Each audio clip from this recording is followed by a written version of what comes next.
This weekend is the Mike Mudd Memorial Tournament event. It is a charity event held in Canada where we raise money for the local animal shelter in the name of our late friend, Mike Mudd, who passed away 15 years ago in a car accident.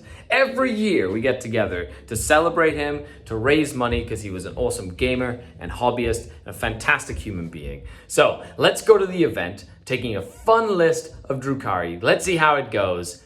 And let's go to the Mike Mudd Memorial Tournament.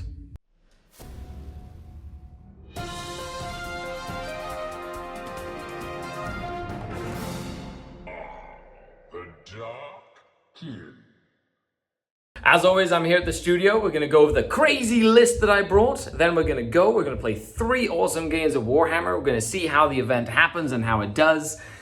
And then we're going to come back and I'm going to talk about the fun times we had, and I'm going to break down the list and give you some pointers and what I learned and stuff like that as well. Cool thing about this tournament is A, it's a Highlander style event, which I'll explain in a second. And B, they allowed Legends units. And here we have 2,000 points of Drukhari. So it is a 2,000 point list, and I decided to run a bunch of stuff that you don't see very often. First and foremost, what is a Highlander style list? So a Highlander list is a list that doesn't let you take repeats of things, except for sometimes transports or troops until you've taken one of each type of battle line, essentially.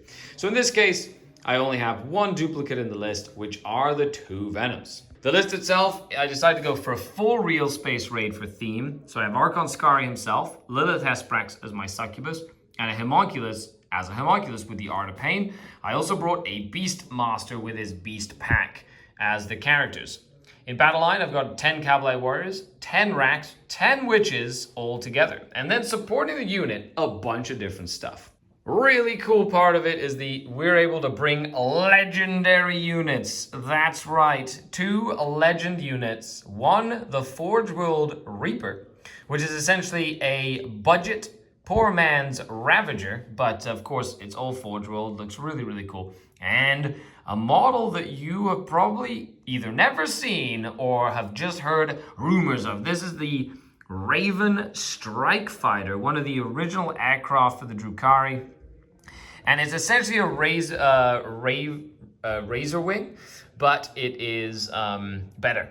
It's cheaper and I like it a lot more, but that's an old school Forge World model. It's probably older than most of you watching this video, and I was really excited to pull it out of retirement to bring it to play. Then rounding out the list, a Court, 5 Mandrakes, 5 Scourge with Dark Lances, 10 Hellions, because you never see Hellions, so why not bring them out to play? My mighty Tantalus, Ravager, Kronos, and of course the transports. There you have it, 2,000 points. Let me know what you think down below. The list will be linked, so you can go check it out if you want to try it for yourself. And it looks really awesome. I'm really excited to take this list out for a spin. So let's go to the event. Let's have some fun with friends. We'll come back and hang out, and we'll talk a little bit about the things that I liked, the things that surprised me, the things that I learned, and hopefully you can take something from that. It's a wonderful autumn day, and I'm here at the Mike Mudd Memorial Tournament, a charity event that we've been doing for many years in honor of our good friend Mike Mudd, who passed away, and we raise money for charity for him every single time. And it's awesome. Let's dive in. And here we are at the Mike Mudd Memorial Tournament at the community center. So it's really, really cool. It's 3 rounds, and it raises money for the local animal shelter in the name of our friend Mike Mudd. And of course, 2,000 points. And today I got grudge matched round number 1 by Martin, who's right there. That's Todd. That's Mark Pepper. And so he grudge matched me with 35 Terminators. So of course my list, which I went over before the event started, and then we got 35 Terminators, and the mission is taken hold, sweep and clear with Crucible Battle. And because we're old school here at the Mike Mudd, we play on 6x4 tables, because why not? Also, we don't cut our mats. We're not monsters, Mikey. And that is the end of round number 1. I ended up beating the 35 Terminators or something. A really fun game. At the end of the game, there was the lion in the corner, and all the Dark Lances were able to bring him down. So what we did is I decided to put a bounty on the lion's head. There's bounties where if you do something, you can go collect a bunch of raffle tickets. And so I put 30 raffle tickets on the lion, so the next person to kill him can go and collect the bounty on the lion, which is really exciting. So then round 2 will be this one. we're gonna go have food, and then we come back and we'll do round 2. And here we are, round number 2. I get to play against Chaos Knights. There's a Rampager. There's a big brute guy. There's a Lancer. There's a little shark that has a bounty on its head. So I kill it for 15 tickets. I also have to kill the Lancer. There's your Huntsman. You have a Stalker. You have a Carnivore. Look at that. This is one of everything, which is awesome. I've deployed expertly to basically try and hide as much as I can, except for my beast pack. Even though there's a little bit of terrain, angles really helps when you see where your opponent deploys, and then you put all your stuff down as well. Okay, so with that, it is places of power, so we have to get characters into the middle of the board to score. I don't want to get close to this army, but it is what it is. Yeah, let's see. Let's have some fun with it. Charity! And that is game. I did end up winning that game. I was able to, well, I went second, and I was able to hide a lot of the stuff with the angles. So the knights came up, and then I killed a lot of the little knights early in the game, which is really useful. And I pinned the Lancer in the mid-board for like almost the entire game to like kill them with the Rampager on that side. So I basically focused more on this side with a little bit of pocket over here to try and draw him out that way, but that didn't work out. Other than that, I ended up winning because I went second, so I got end of game objectives on this one, which was the one where you empower the objectives with your characters at the mid-board. That was a lot of fun. So with that, one more round.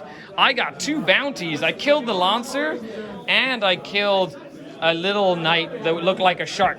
So I got a bunch of tickets for the raffle. Look at that raffle. Look at all the raffle prizes. Huge shout out to Mini Wargaming and all the sponsors that kind of gave a bunch of prizes and stuff.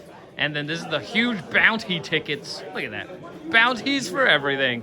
Exciting. And round number 3, I get to play George, who I haven't played in years. And he's played Black Templars. Look at that mechanized, super cool Black Templar army. Redeemer, Repulsor, Rhino, Brutalis, Redemptor, a drop pod filled with Infernus Marines.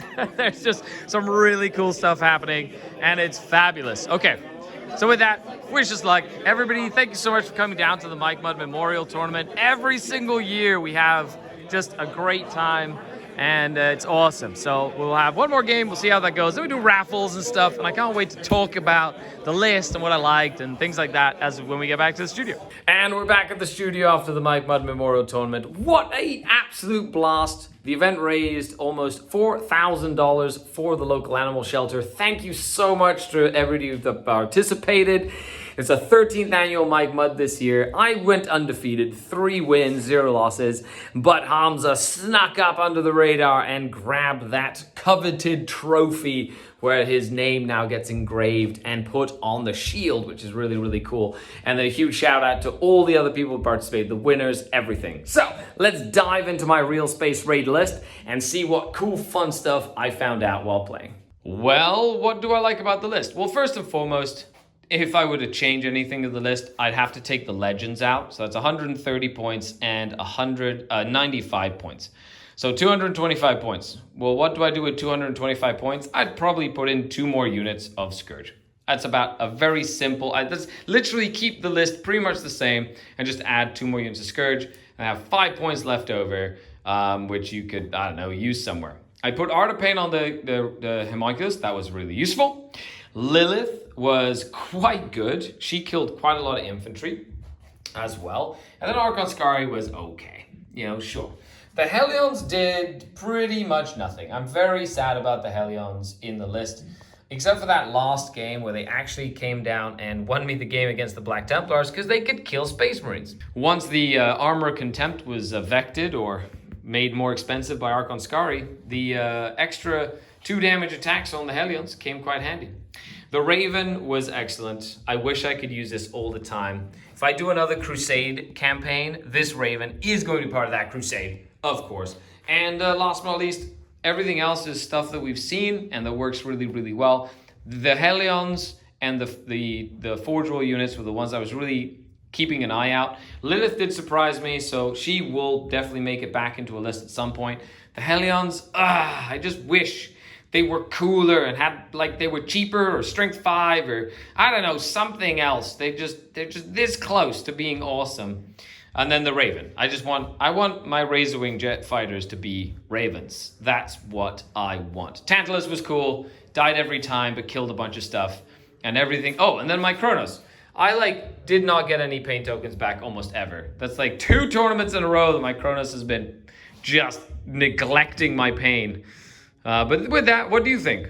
You know, do you like the look of this list? Is it fluffy enough for all of you? I thought it was. So leave a comment. Let me know what you liked, what you disliked, and why the Raven is the coolest flyer. Na Raven. And there you have it, folks. Thank you so much for watching. I hope you enjoyed this little tournament in review. It was a charity event, lots of fun. Next weekend, though, I'll be at another GT, but this time it is a full GT. It's at X Planet in Mississauga, and I'm running a more competitive list, which I'm really excited to show off because it's gonna be crazy. So make sure you stay tuned for that. Huge shout out to all of you for watching. Like this video, share, leave a comment. It's free, and it's the best way to sort of like get engagement on the video, and of course, the channel Patreons, without whom none of this would be possible. Support me on Patreon with the link down below, and I'll see you on the next video. The Dark Kitten. Bye, everybody.